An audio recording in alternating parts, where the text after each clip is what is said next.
الحمد لله رب العالمين. أشهد أن لا إله إلا الله وحده لا شريك له، وأشهد أن سيدنا وسندنا وإمامنا وشفيعنا ومولانا محمدا عبده ورسوله.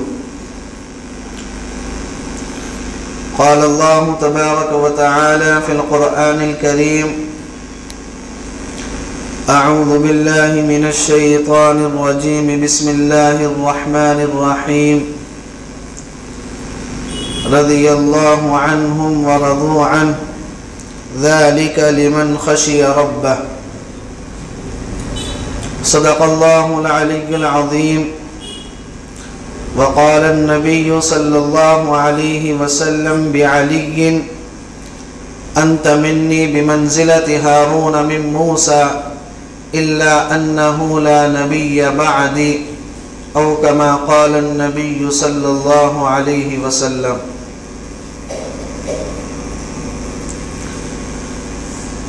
محترم بزرگوں اور عزیز ساتھیوں، رجب کا مبارک مہینہ چل رہا ہے. اس مہینے کی حدیث شریف میں فضیلت آئی ہے. روایات سے پتہ چلتا ہے کہ اللہ کے پیارے حبیب صلی اللہ علیہ وسلم جب اس مہینے کا چاند دیکھا کرتے تھے تو ایک دعا پڑھا کرتے تھے: اللہم بارک لنا فی رجب و شعبان وبلغنا رمضان. کہ اللہ رجب اور شعبان میں ہمارے لیے برکت عطا فرمائیے اور ہمیں رمضان تک پہنچا دیجیے. پتہ یہ چلا کہ اللہ کے پیارے حبیب صلی اللہ علیہ وسلم اس مہینے کا انتظار کیا کرتے تھے، اور اللہ کے نبی اس مہینے کے اندر عبادات کی کثرت کو بڑھا دیا کرتے تھے. اور پیغمبر علیہ السلام رمضان کی تیاری رجب کے مہینے سے ہی شروع کر دیا کرتے تھے. تو رجب کا مہینہ مبارک مہینہ ہے، بابرکت مہینہ ہے. پیغمبر علیہ السلام اس مہینے کا انتظار کرتے تھے. تو ہمیں بھی اس مہینے کو اللہ کے پیارے حبیب صلی اللہ علیہ وسلم کے طریقے کے مطابق گزارنا چاہیے، نہ کہ یہ کہ ہم اس مہینے کے اندر بدعات میں اور خرافات میں اور رسومات کے اندر مبتلا ہو جائیں. جیسا کہ ہمارے بعض کم پڑھے لکھے جو مسلمان ہیں وہ اس مہینے کے اندر بدعتوں کو انجام دیتے ہیں.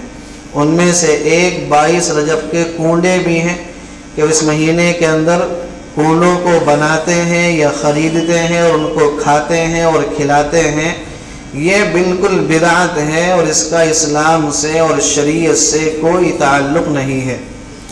چنانچہ 22 رجب کے کنڈوں کے بارے میں یہ تاثر دیا جاتا ہے کہ یہ حضرت امام جعفر صادق رحمۃ اللہ علیہ کے کنڈے ہیں. حضرت امام جعفر صادق یہ حضرت حسین رضی اللہ عنہ کے پوتے ہیں اور حضرت علی رضی اللہ عنہ کی اولاد میں سے ہیں. اور حضرت امام جعفر صادق رحمۃ اللہ علیہ کی جو ولادت ہے وہ یا تو سن 80 ہجری ہے یا 83 ہجری ہے، اور حضرت کی جو وفات ہے وہ سن 148 ہجری کی وفات ہے. تو حضرت کی نہ رجب کے مہینے میں پیدائش ہے اور نہ رجب کے مہینے میں ان کی وفات ہے. تو پھر کنڈے کس بات کے؟ وجہ یہ ہے 22 رجب کو صحابہ کرام کی جماعت میں ایک جلیل القدر صحابی حضرت امیر معاویہ رضی اللہ عنہ کو شہادت نصیب ہوئی تھی. 22 رجب کو حضرت امیر معاویہ رضی اللہ عنہ شہید ہوئے تھے. اس زمانے کے اندر اہل سنت کا دور تھا، اہل سنت کی حکومت تھی، اور یہ جو خارجی تھے یہ اہل تشیع تھے. یہ حضرت امیر معاویہ رضی اللہ عنہ کے دشمن تھے. تو ان لوگوں نے حضرت کی شہادت کی خوشی میں رات کے وقت میں، رات کے اندھیرے میں حلوے اور مانڈے پکائے تھے اور ان کو بانٹا تھا اور کھایا تھا.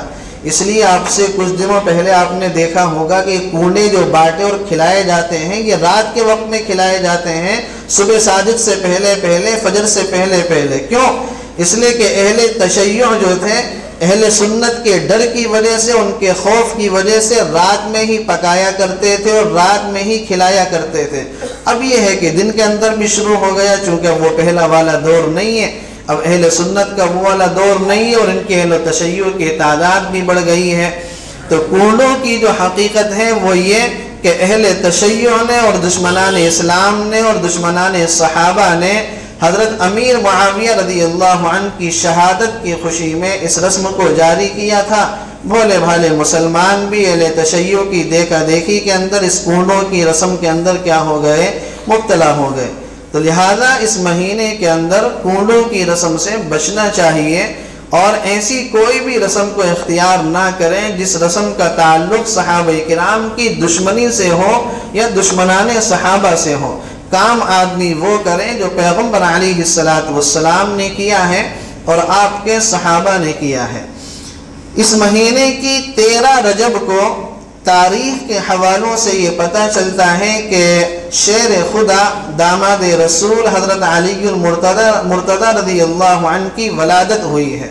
بعض تاریخی حوالوں سے پتہ چلتا ہے تو اس مہینے کے اندر حضرت علی رضی اللہ عنہ کی پیدائش کو بھی لوگ بڑے زور و شور سے مناتے ہیں اور جلوس نکالتے ہیں اور اس کا جو ہے بڑا اہتمام کرتے ہیں۔ حضرت علی رضی اللہ عنہ جو ہیں یہ پیغمبر علیہ السلام کے داماد ہیں اور مسلمانوں کے چوتھے خلیفہ ہیں۔ آپ کی جو ولادت ہوئی ہے وہ ازالت الخفا کے اندر لکھا ہے، شاہ ولی اللہ محدث دہلوی رحمۃ اللہ علیہ نے، کہ حضرت کی ولادت خانہ کعبہ کے اندر ہوئی ہے۔ اور ایک اور صحابی ہیں حضرت حکیم بن حزام رضی اللہ عنہ، ان کی ولادت بھی خانہ کعبہ کے اندر ہوئی تھی۔ تو حضرت جو پیدا ہوئے ہیں وہ ازالت الخفا کے حوالے سے لکھا ہے کہ حضرت کی ولادت خانہ کعبہ کے اندر ہوئی تھی۔ حضرت کا نام علی تھا، آپ کا جو لقب تھا وہ اسد اللہ بھی تھا اور حیدر بھی تھا اور مرتضی بھی تھا۔ آپ کی جو کنیت ہے وہ ابو الحسن بھی ہے اور ابو تراب بھی ہے۔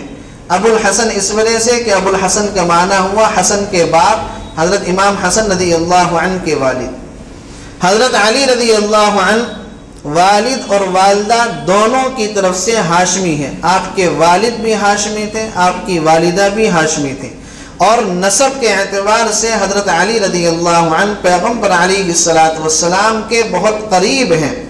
حضرت علی رضی اللہ عنہ کے جو والد ہیں ابو طالب، وہ تو مسلمان نہیں ہوئے تھے، لیکن آپ کی جو والدہ ہیں فاطمہ بنت اسد بنت ہاشم مسلمان بھی ہوئی ہیں اور انہوں نے ہجرت بھی فرمائی تھی۔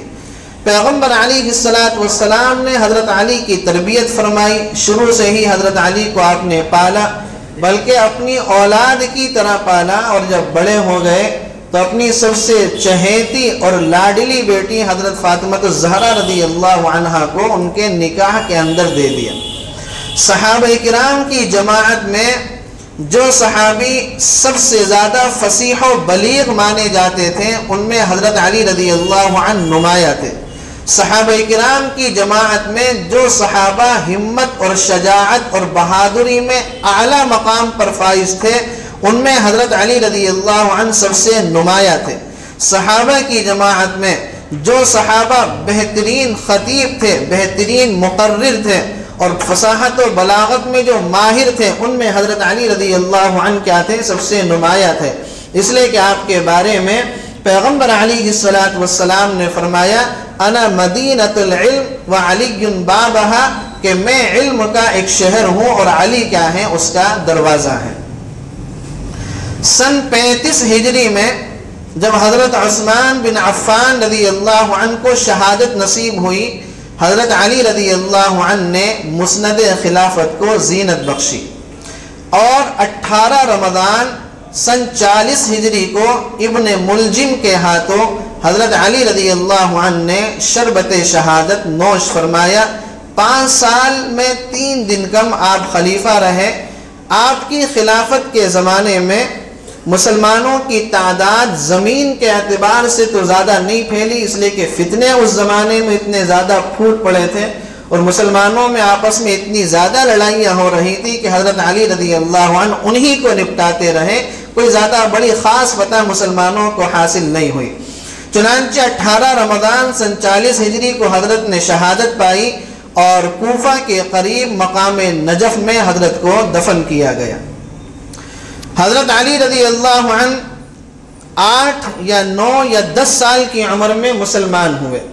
صحابہ کی جماعت میں بچوں میں سب سے پہلے جو کلمہ پڑھا ہے وہ حضرت علی رضی اللہ عنہ نے کلمہ پڑھا ہے۔ چنانچہ 8 یا 9 یا 10 سال کی عمر میں مسلمان ہوئے، اور ایک مرتبہ حضرت علی رضی اللہ عنہ جب نماز پڑھ رہے تھے تو حضرت کے والد ابو طالب نے دیکھا کہ حضرت علی نماز پڑھ رہے ہیں، تو پوچھا کہ کیا کر رہے ہو؟ اس سے پہلے کہ حضرت علی کچھ جواب دیتے، پیغمبر علیہ السلام نے ساری تفصیل کو بتایا۔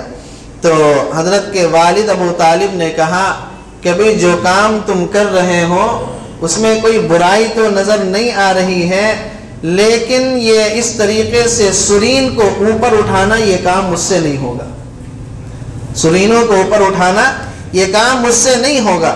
تو حضرت علی رضی اللہ عنہ بعد میں اپنے والد کی اس بات کو ذکر کر کے بہت ہنسا کرتے تھے کہ ہمارے باپ نے کہا تھا کہ جو کام نماز میں تم کر رہے ہو وہ ٹھیک ہے، لیکن سجدے میں جو سرین کو اس طریقے سے اٹھاتے ہو یہ کام کیا ہے، ہم سے نہیں ہوگا۔ حضرت علی رضی اللہ عنہ کا جو حلیہ تھا وہ اس انداز سے تھا کہ آپ کا جو قد تھا وہ تھوڑا پست تھا، اور آپ کی داڑھی گھنی تھی اور لمبی تھی، اور آپ کی داڑھی نے آپ کے سینے مبارک کو گھیرا ہوا تھا۔ حضرت کے سر پر بال کم تھے اور رنگ حضرت کا گندمی تھا، اور حضرت کے یہ کندھے اور یہ پنڈلیاں جو ہیں یہ بڑا کی مضبوط تھیں۔ حضرت کے پٹھے بڑے مضبوط تھے، اور وہ پٹھے کیسے مضبوط تھے میں آگے بتاؤں گا کہ حضرت کی بہادری کا عالم کیا تھا۔ تو چھوٹے قد کے تھے، سر پر بال کم تھے، رنگ گندمی تھا، داڑھی بڑی تھی، تھوڑا سا پیٹ نکلا ہوا تھا، لیکن جسم کے اعتبار سے بڑے مضبوط تھے، اور حضرت کے جو جوڑ تھے وہ بڑے طاقتور تھے۔ حضرت کے نکاح میں حضرت فاطمہ رضی اللہ عنہا سب سے پہلے آئیں، اور حضرت فاطمہ رضی اللہ عنہا کی زندگی میں حضرت علی رضی اللہ عنہ نے کوئی دوسرا نکاح نہیں کیا۔ حضرت علی رضی اللہ عنہ کی حضرت فاطمہ سے 4 اولاد ہوئیں، 2 لڑکے اور 2 لڑکیاں۔ 2 لڑکوں میں حضرت حسن رضی اللہ عنہ سب سے بڑے ہیں، حضرت حسین ان سے چھوٹے ہیں۔ 2 لڑکیاں، سب سے پہلی ہیں حضرت زینب اور دوسری ہیں حضرت ام کلثوم، اور ان ام کلثوم رضی اللہ عنہا کا نکاح ہوا تھا بعد میں حضرت عمر فاروق رضی اللہ عنہ سے، اور حضرت عمر فاروق رضی اللہ عنہ نے جو ام کلثوم رضی اللہ عنہا کو مہر دیا تھا وہ اتنا بڑا مہر تھا کہ آج کل کے دور میں بڑا سے بڑا امیر بھی وہ مہر ادا نہیں کر سکتا، جو آج سے 1400 سال پہلے حضرت عمر فاروق نے دیا تھا، کروڑوں روپے کی تعداد میں وہ مہر دیا تھا۔ اور حضرت نے جو ولیمہ دیا تھا بڑا شاندار مہر دیا تھا۔ مہر کے اندر سب سے بڑا مہر ام کلثوم ہے، جو شاید ہی کوئی دیتا ہو، سب سے بڑا مہر ام کلثوم ہے۔ آج کل کے دور میں تو اس کی بہت بڑی تعداد بیٹھے گی۔ تو ان ام کلثوم رضی اللہ عنہا سے بعد میں حضرت عمر فاروق رضی اللہ عنہ کا نکاح ہوا۔ حضرت علی رضی اللہ عنہ کی فضیلتیں احادیث کے اندر بڑی کثرت سے موجود ہیں۔ پیغمبر علیہ السلام نے حضرت علی کے بارے میں فرمایا، انت منی بمنزلت ہارون من موسیٰ، کہ تم میرے لیے ایسے ہو جیسے موسیٰ کے لیے ان کے بھائی ہارون تھے، الا انہ لا نبی بعدی، مگر یہ کہ اللہ تعالیٰ نے نبوت کا سلسلہ کیا ہے، بند کر دیا۔ ایک حدیث میں اللہ کے نبی نے ارشاد فرمایا، من کنت مولا فعلی مولا، کہ جس کا میں دوست ہوں علی اس کا کیا ہے، دوست ہے۔ یہاں پر مولا جو ہے وہ دوست کے معنی میں ہے، کہ جس کا میں دوست علی اس کے دوست۔ ایک حدیث میں اللہ کے نبی نے ارشاد فرمایا کہ علی تم سے محبت کرے گا مگر صرف مومن، اور تم سے بغض رکھے گا مگر صرف منافق۔ یعنی حضرت علی رضی اللہ عنہ سے محبت مومن آدمی کرے گا، اور حضرت علی رضی اللہ عنہ سے جو بغض رکھے گا، دشمنی رکھے گا، وہ کیا ہوگا، منافق ہوگا۔ پیغمبر علیہ السلام نے صاف ارشاد فرما دیا کہ حضرت علی رضی اللہ عنہ سے محبت رکھنا یہ مومن کی علامت، اور حضرت علی رضی اللہ عنہ سے بغض رکھنا یہ کیا ہے، منافق کی علامت ہے۔ ایک حدیث میں اللہ کے نبی نے ارشاد فرمایا کہ علی میں تم سے محبت کرتا ہوں اور تم مجھ سے محبت کرتے ہو، اور علی کیا ہے، وہ تمام مومنوں کے محبوب ہیں۔ صحابہ کرام فرماتے ہیں ایک مرتبہ اللہ کے نبی نے ایک لشکر کو کسی کام سے بھیجا، حضرت علی رضی اللہ عنہ بھی اس میں موجود تھے اور یہ لشکر جہاد کرنے کے لیے گیا تھا۔ آپ علیہ السلام نے اس لشکر کے نکلنے کے بعد اپنے دونوں ہاتھوں کو اٹھایا اور فرمایا، اے اللہ مجھے اس وقت تک موت نہ دینا جب تک میں علی کو اپنی آنکھوں سے واپس آتا ہوا نہ دیکھ لوں۔ کیا فرمایا؟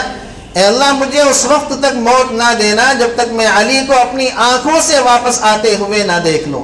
پیغمبر علیہ السلام نے حضرت علی رضی اللہ عنہ کے بارے میں بہت فضیلتیں ارشاد فرمائی ہیں، اتنی کثرت سے آپ کے بارے میں فضیلتیں موجود ہیں کہ کسی اور صحابی کے بارے میں وہ فضیلتیں دیکھنے کو کم ملتی ہیں۔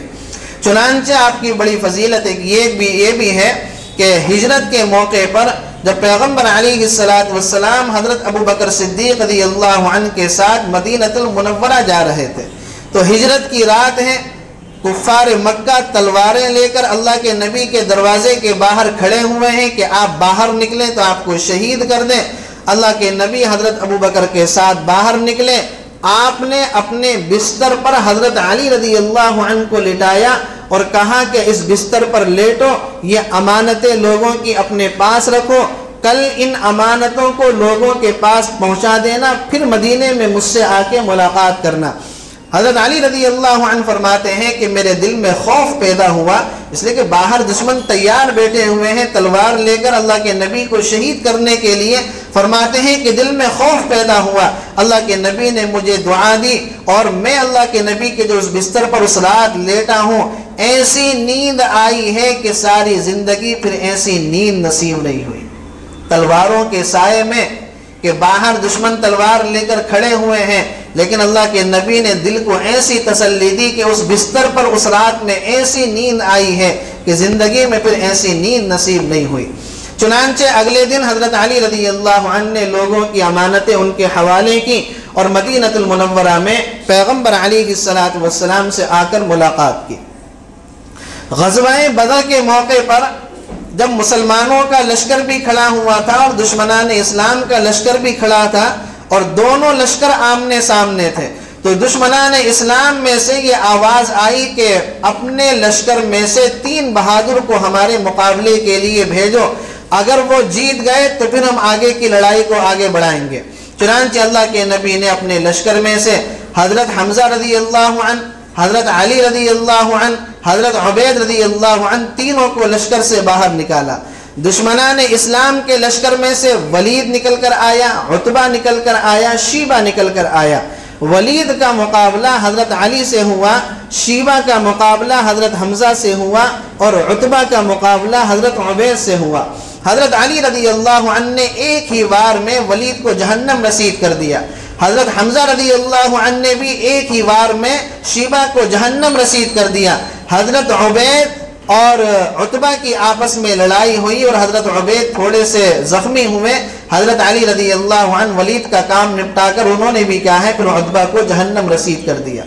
تو پیغمبر علیہ السلام نے لشکر میں سے 3 لوگوں کو نکالا تھا، حضرت علی کو، حضرت حمزہ کو، حضرت عبید کو، اور حضرت علی رضی اللہ عنہ اس موقع پر یہ اشعار پڑھے تھے، انا الذی سمیتنی امی حیدرا، کہ میں وہ ہوں کہ جس کی ماں نے اس کا نام کیا رکھا ہے، حیدر رکھا ہے۔ اور حیدر کے معنی کیا ہے، شیر کے ہیں۔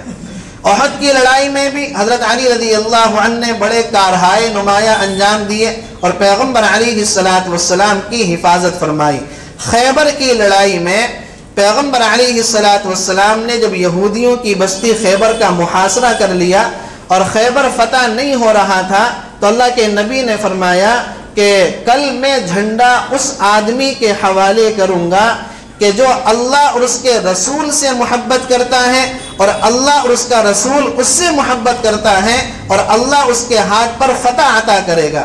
صحابہ کرام فرماتے ہیں کہ ہم میں سے ہر ایک کے دل میں خواہش پیدا ہونے لگی کہ شاید ہم ہوں، شاید میں وہ ہوں، میری وہ فضیلت ہو، اس لیے کہ اللہ کے نبی نے فرمایا کہ جھنڈا اس کو ملے گا جو اللہ اور اس کے رسول سے محبت کرتا ہے۔ یہ بات تو ٹھیک ہے، ہر ایک کرتا ہے، لیکن اللہ اور اس کا رسول بھی اس سے محبت کرتا ہے، یہ بڑی فضیلت کی بات ہے۔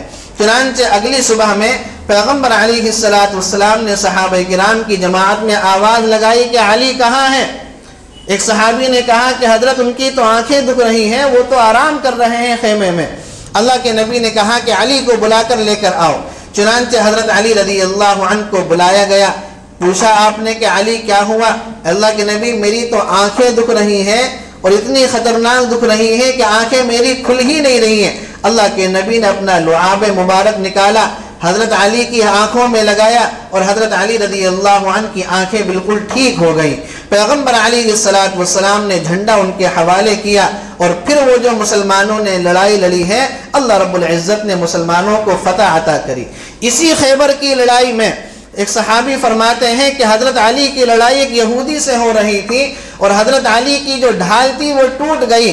حضرت علی رضی اللہ عنہ نے خیبر کے دروازے کو پکڑا اور اکھاڑ دیا اور اس دروازے کو ڈھال کے طور پر استعمال کیا۔ مسند احمد کی روایت میں ہے، وہ صحابی فرماتے ہیں کہ 7 آدمی، ہم 7 صحابہ اس دروازے کو اٹھا رہے تھے، 8واں ان میں سے میں تھا اور ہم 8 لوگوں نے اس دروازے کو ہلا بھی نہیں پائے تھے۔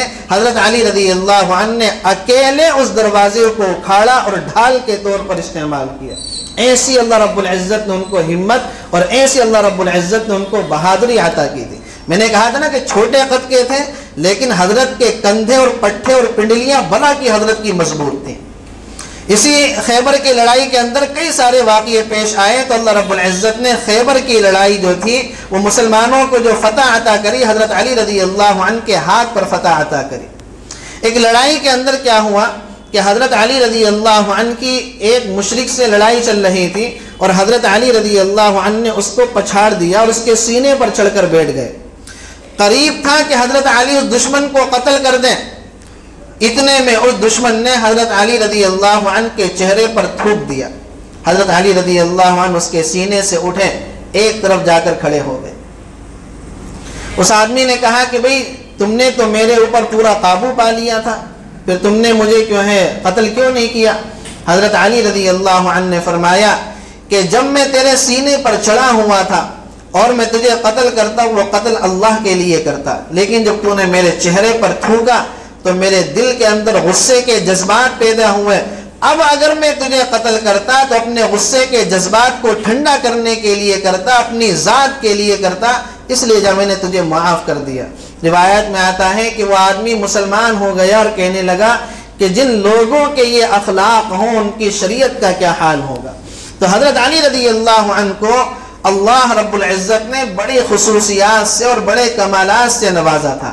حضرت علی کی شہادت ہوئی ہے 18 رمضان سن 40 ہجری کو فجر کے وقت میں۔ واقعہ یہ ہوا، پیغمبر علیہ السلام نے حضرت علی سے پہلے ہی کہہ دیا تھا کہ علی اگلی امتوں میں سب سے بدبخت آدمی وہ تھا جس نے حضرت صالح علیہ السلام کی اونٹنی کے پیر کو کاٹ ڈالا تھا، اور پچھلی امت کے اندر سب سے بدبخت آدمی وہ ہوگا جو تمہاری داڑھی کو تمہارے خون سے رنگین کرے گا۔ اللہ کے نبی نے پہلے کہہ دیا تھا کہ علی اللہ تعالیٰ تمہیں شہادت دے گا۔ چنانچہ 17 رمضان کی فجر کے وقت میں حضرت علی رضی اللہ عنہ فجر کی نماز کے لیے مسجد تشریف لے جا رہے تھے، اور اس کا پس منظر یہ ہے کہ حضرت علی رضی اللہ عنہ کے زمانے میں خارجی پیدا ہو گئے تھے جو حضرت علی رضی اللہ عنہ کے دشمن تھے۔ 3 خارجی مکہ المکرمہ کے اندر آئے، ایک کا نام تھا عبد الرحمن بن ملجم، دوسرے کا نام تھا برق بن عبداللہ اور تیسرے کا نام تھا عمرو بن بکر۔ یہ تینوں خارجی مکہ المکرمہ کے اندر آئے۔ ان تینوں نے آپس میں مشورہ کیا کہ ہم 3 آدمی 3 لوگوں کو کیا ہے قتل کریں گے اور ایک ہی دن کیا ہے ان کو ماریں گے۔ چنانچہ عبد الرحمن بن ملجم نے کہا کہ میں حضرت علی کو ماروں گا، برق بن عبداللہ نے کہا کہ میں حضرت امیر معاویہ رضی اللہ عنہ کو ماروں گا، اور عمرو بن بکر نے کہا کہ میں جو ہوں حضرت عمرو بن عاص رضی اللہ عنہ کو ماروں گا۔ حضرت امیر معاویہ اور حضرت عمرو بن عاص یہ دونوں شام کے اندر رہتے تھے، تو برق بن عبداللہ اور عمرو بن بکر جو تھا یہ دونوں شام چلے گئے۔ حضرت علی رضی اللہ عنہ جو اپنی خلافت انجام دیتے تھے وہ کوفہ سے انجام دیتے تھے، تو یہ عبد الرحمن بن ملجم جو ہے کوفہ آ گیا۔ چنانچہ حضرت علی رضی اللہ عنہ کا معمول یہ تھا کہ حضرت علی فجر کی نماز سے پہلے مسجد میں تشریف لے جایا کرتے تھے اور فجر کی نماز کو جاتے ہوئے لوگوں کو نماز کے لیے بیدار کرتے ہوئے جاتے تھے۔ عبد الرحمن بن ملجم جو تھا وہ مسجد کے دروازے میں چھپ کر بیٹھ گیا۔ حضرت علی رضی اللہ عنہ لوگوں کو بیدار کرتے ہوئے جا رہے تھے۔ جیسے ہی حضرت نے مسجد کے اندر قدم رکھا، عبد الرحمن بن ملجم جو گھات لگائے ہوئے تھا وہ باہر نکلا اور اس نے حضرت علی رضی اللہ عنہ کی پیشانی میں یہاں پر تلوار ماری کہ وہ تلوار کا جو زخم تھا وہ دماغ تک پہنچا اور حضرت علی رضی اللہ عنہ پورے خون کے اندر نہا گئے اور حضرت کی جو داڑھی تھی پوری خون سے تر ہو گئی۔ پیچھے پیچھے حضرت امام حسن رضی اللہ عنہ آ رہے تھے۔ حضرت امام حسن رضی اللہ عنہ کہتے ہیں کہ مجھے تلوار کی چمک محسوس ہوئی، اتنی لائٹوں کا اس زمانے میں انتظام نہیں تھا، فرمایا کہ مجھے تلوار کی چمک محسوس ہوئی اور جب میں آگے بڑھ کے دیکھا تو امیر المؤمنین زمین پر پڑے ہوئے ہیں اور خون سے بالکل لت پت ہیں۔ چنانچہ انہوں نے صحابہ کو آواز لگائی اور ابن ملجم کو پکڑ لیا گیا۔ حضرت علی رضی اللہ عنہ نے پوچھا کہ مجھے قتل کرنے والا اور مجھ پر حملہ کرنے والا کون ہے؟ کہا کہ جی خارجی ہے، تمہارا دشمن ہے۔ حضرت علی رضی اللہ عنہ نے فرمایا فزت ورب الکعبہ، اللہ کی قسم، اللہ کعبہ کے رب کی قسم میں جو ہوں کامیاب ہو گیا۔ چنانچہ حضرت علی رضی اللہ عنہ نے فرمایا میرے سامنے ابن ملجم کو کچھ نہ کیا جائے، اگر میں زندہ رہوں گا تو مجھے اختیار ہوگا چاہے اس کو سزا دوں چاہے اس کو معاف کروں، اور اگر میری موت مقدر میں ہے تو میرے بعد ابن ملجم پر ایک ہی وار کرنا جیسے اس نے مجھ پر ایک ہی وار کیا تھا۔ کیا فرمایا؟ اگر زندہ رہا تو میرے حوالے کر دینا، چاہے اس کو چھوڑ دوں چاہے اس کو کیا ہے سزا دوں، اور اگر میں چلا گیا تو جیسے ابن ملجم نے میرے اوپر ایک وار کیا تھا اس پر بھی کیا ہے ایک ہی وار کرنا۔ چنانچہ 17 رمضان کی فجر کا یہ واقعہ تھا اور 18 رمضان کو حضرت علی رضی اللہ عنہ سن 40 ہجری میں اس دنیا سے رخصت ہو گئے اور حضرت نے شربت شہادت کو نوش فرمایا۔ ابن ملجم کا کیا ہوا؟ صحابہ کرام نے ابن ملجم کو بڑی سخت سزا دی۔ ابن ملجم کے ہاتھ اور پاؤں کو کاٹا گیا، اس کی زبان کو کاٹا گیا، اس کی آنکھوں کے اندر آگ کی سلاخوں کو ڈالا گیا اور اس کے بعد ابن ملجم کو آگ کے اندر پھینک دیا گیا اور اس کو جلا دیا گیا۔ تو 18 رمضان کو حضرت علی رضی اللہ عنہ کی شہادت ہوئی ہے۔ 13 رجب آج سے 3 دن پہلے کی جو تاریخ تھی 13 رجب، یہ حضرت علی رضی اللہ عنہ کی ولادت کا دن ہے۔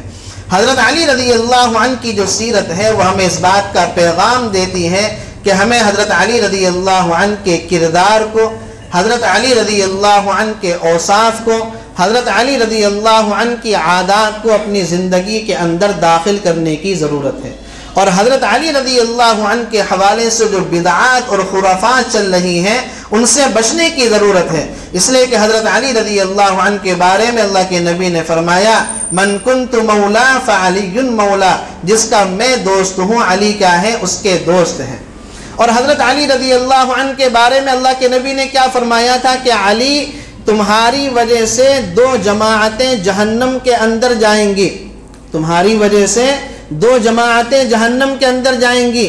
ایک وہ جماعت جو تمہاری دشمنی میں اتنی آگے بڑھے گی، اتنی آگے بڑھے گی کہ تم پر حملے کرے گی، وہ جماعت بھی جہنم کے اندر جائے گی، اور ایک وہ جماعت جو تمہاری محبت میں اتنی آگے بڑھے گی، اتنی آگے بڑھے گی کہ تمہیں نبیوں سے اور خدا سے اوپر پہنچا دے گی، یہ جماعت بھی کیا ہے جہنم کے اندر جائے گی۔ پتہ یہ چلا کہ ہمیں درمیان میں رہنے کی ضرورت ہے کہ حضرت علی رضی اللہ عنہ اللہ کے نبی کے جلیل القدر صحابی ہیں، مسلمانوں کے چوتھے خلیفہ ہیں، پیغمبر علیہ السلام کے داماد ہیں، حسنین کے والد ہیں، حضرت فاطمہ رضی اللہ عنہا خاتون جنت کے شوہر ہیں۔ بس ہمیں اتنی بات تک رہنے کی ضرورت ہے، حضرت علی رضی اللہ عنہ کو اتنا آگے پہنچا دینا کہ ان کو مشکل کشا کہنا، ان سے اپنی حاجتوں کو مانگنا، ان سے اپنی ضرورتوں کو مانگنا، ان سے بچے مانگنا، یہ پیغمبر علیہ السلام کی تعلیمات کے مطابق نہیں ہے۔ مشکل کشا صرف اللہ ہے، اللہ کے علاوہ کوئی اور نہیں ہے۔ حاجت روا صرف اللہ ہے، اللہ کے علاوہ کوئی اور نہیں ہے۔ اگر حضرت علی رضی اللہ عنہ مشکل کشا ہوتے، مشکلوں کو ٹالنے والے ہوتے، حضرت علی رضی اللہ عنہ کے سامنے ان کے بیٹے حضرت حسین کو شہید کر دیا گیا، حضرت علی رضی اللہ عنہ نے پھر اپنے بیٹے کو کیوں نہیں بچایا؟ حضرت علی رضی اللہ عنہ کے سامنے مسلمانوں کا کس طریقے سے خون بہایا گیا،